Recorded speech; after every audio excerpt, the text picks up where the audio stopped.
So I was married for 40 years, and my husband was also my law partner. We met in law school, and he was an undercover narcotics cop in Spanish Harlem. And it took me 40 years to realize that I was sleeping with a racist and a bigot and a Trump supporter. So I looked across the bed one day and I said, I don't think I could do this anymore. So he said, okay, you're a Democrat, I'm a Republican. You wear hats, you're cool, I'm not. So okay, so now what? I'm 60 some years old, I gotta start over.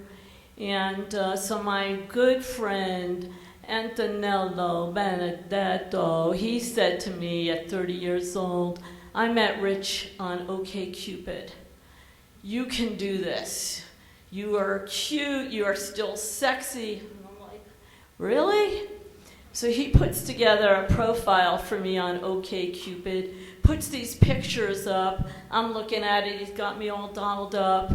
And he said, what's the criteria? Criteria is they can't use the N-word, they can't be a Republican, they have to think that I'm theatrical, they cannot be an axe murderer, and let's go. So my first date was with Randy. I came from San Diego. Randy, the head of maritime maintenance for the San Diego Maritime Museum. And it looks good on paper, and he calls me and he says, you're the one, and it's Easter, it's the night before Easter, and he says to me, I think I'm gonna fall in love. And I'm like, hey Randy, don't fall in love so fast. You have to prove yourself to me that you're not a Republican. Shows up, I'm at a wedding in my little black dress and my red sort of slutty boots and my hat. And he shows up on the Harley, and I start to get on the Harley. This is my first date after 40 years, getting on a Harley. And he turns around and he says to me, I have something to ask you right here, right now. Can you accept Jesus Christ right now as your Savior? In my black dress, with my slutty red boots and my hat, I get back off the motorcycle, and I said, Randy, he said, that wasn't really nice of me. I'm really sorry. Get back on the motorcycle, dressed up, boots, hat, holding on, and he turns around and he says to me, if you can accept Jesus Christ right now as your Savior, can we go back to your house afterwards and have kinky sex? I'm like, okay, Randy, this is a lot of stuff coming my way. I've been married for 40 years. Exactly what are you talking about, kinky sex? Because I am not doing dogs, and you're not taking videos of me. And he turned around and he said to me, this is really not nice, and I know you're Jewish, but Jesus was Jewish, so this should not be a problem. Okay, I get off the motorcycle. I don't think this is going to work, Randy, but good luck. And okay, if you want me to do Easter Sunday with you, I'll do it. We'll do Easter eggs. Okay, and to Randy. So now comes my next date. I call Antonella. I say, I can't do this. I'm going to go to a nunnery. So anyway, next date turns out to be Mark. And he's tall and he's thin. He lives in Indian Hills. I'm not quite sure where that is. But okay, much better than the Harley Daddy.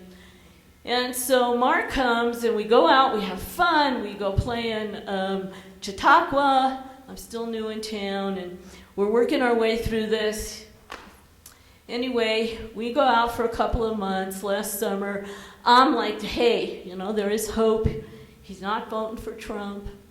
And the next thing I know, at the end of the summer, he says to me, I need to be polyamorous. And I'm like, I've been married for 40 years. Exactly what is polyamorous?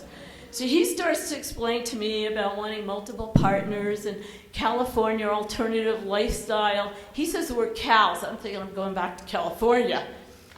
Anyway, he started to talk to me about going to bondage, and I'm like, wait a minute, I'm going back to the nunnery.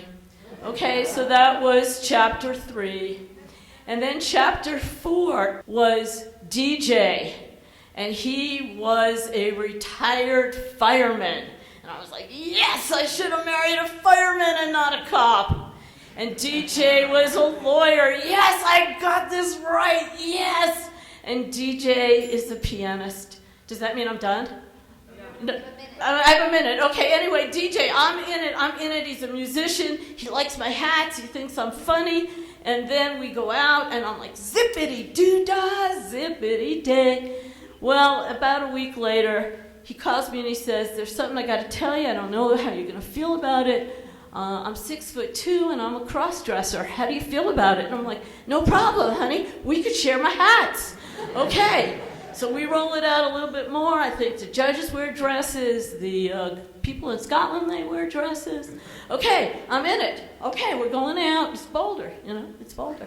Next thing he tells me is on the other side of the cross-dressing, there's DJ, who I met, who I actually, did the wild thing with. Then there's Desiree. Now I've got this okay, I'm done. I got a fresh tattoo because what do you do when you've been married for 40 years and you don't know what else to do? So you you get a tattoo and you say, life is good and I've got a fresh start. And it's not with Randy, and it's not with Mark, and it is not with DJ, and it is not with somebody who votes for Trump.